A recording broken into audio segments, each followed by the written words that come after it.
Bonjour, Christelle de Paradox Communication. Aujourd'hui, le sujet de la capsule, ça va être c'est quoi les prix et qu'est-ce qu'il faut prévoir comme investissement financier quand on fait un site web. Donc, le premier élément à considérer, c'est bien évidemment le contenu de votre site web. Donc, le contenu, par exemple, la quantité de pages que vous allez avoir sur votre site, mais aussi les fonctionnalités. Exemple, si vous voulez un blog, si vous voulez du commerce en ligne, le commerce en ligne est rattaché à un module de livraison ou non, si vous voulez un module d'événement, etc. Fait que ça, c'est tous des types de fonctionnalités qui vont faire modifier le prix de votre site web. Quand on a aussi, par exemple, un blog, s'il y a des fonctionnalités qui ne sont pas d'emblée sur un blog, ça aussi, ça peut avoir un impact sur le coût de votre site.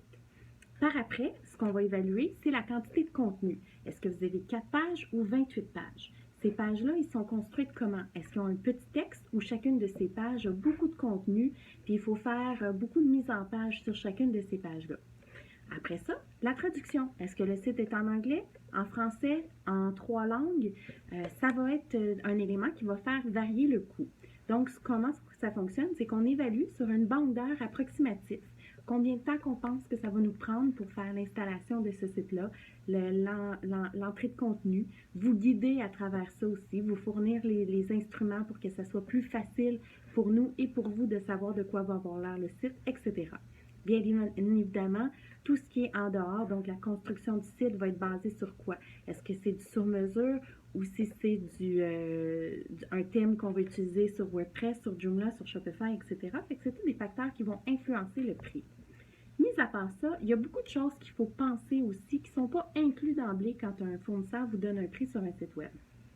Premièrement, l'hébergement. Un peu comme la maison mobile, l'hébergement, c'est le terrain qu'on va louer pour être capable de mettre notre site web dessus. Donc, il y a les hébergements, qui est un frais annuel, le nom de domaine, qui est un frais aussi, généralement relié à l'hébergeur. Il y a tout ce qui est achat photo. Donc, soit qu'on utilise des banques d'images, donc il y a une recherche d'images qui est rattachée à ça, les achats de photos qu'on utilise, ou si vous avez un photographe, il faut penser aux frais que ça va encourir. Si vous avez vos propres photos, ils sont comment? Est-ce qu'il y a de la modification de photos à faire? Est-ce que vous avez mis une belle lampe à côté d'une fleur puis vous voulez qu'on enlève le pot de fleurs? Bien, ça aussi, il y a un frais rattaché à ça si on touche aux photos, s'il y a de la modification de photos. Par après, il y a tout ce qui est vidéo, bien évidemment. Est-ce qu'on fait des vidéos? Est-ce que vous en avez? Est-ce qu'on en achète sur des banques de vidéos, des banques d'images? C'est le même principe, c'est des frais qu'il faut prendre en considération. En dehors de ça, il y a tout ce qui est rédactionnel.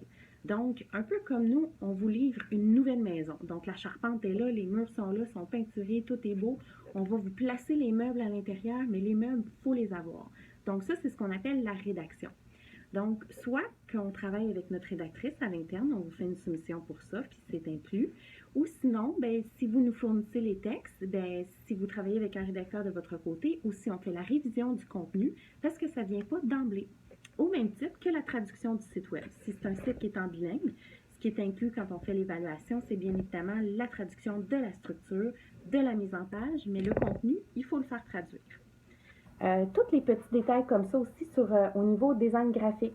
On a parlé de montage photo, d'ajustement de photos, mais si par exemple vous avez un organigramme, vous voulez qu'on fasse un beau montage visuel, ben c'est parfait, on va le faire, ça va nous faire plaisir, mais on va évaluer un nombre de temps qu'on va passer dessus.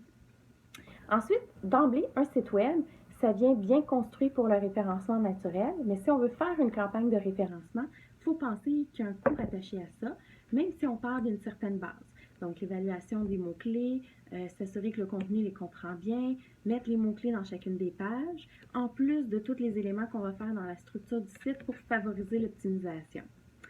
Donc, c'est plein de petits détails comme ça qu'il faut penser qui ne sont pas inclus d'emblée. Puis si vous voulez qu'ils soient, ça se fait. C'est juste qu'on ajuste l'évaluation en conséquence.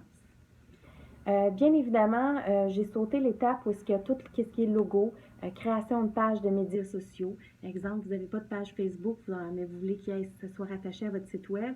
Si nous, on doit la créer, bien, il y a un frais qui va se rajouter pour ça. Même si c'est des petits détails qui peuvent sembler anodins puis prendre 10 minutes, ben, le 10 minutes peut être en réalité une demi-heure. Si on en fait plusieurs, ça peut être 1 heure, etc. Fait que le temps avance aussi de notre côté autant que du vôtre. Donc, c'est tous des petits détails dans le fond qu'on considère. Si en cours de route, vous avez des nouvelles pages que vous voulez rajouter, des nouvelles fonctionnalités, ben on en discute avec le client. Puis, s'il y a des frais attachés à ça, ben c'est important que ce soit communiqué au fur et à mesure. Et voilà, donc j'espère que ça vous éclaire un petit peu. Ça fait un bref résumé, mais pour beaucoup de gens, ça peut être important de bien savoir ça à l'avance. Merci, bonne fin de journée.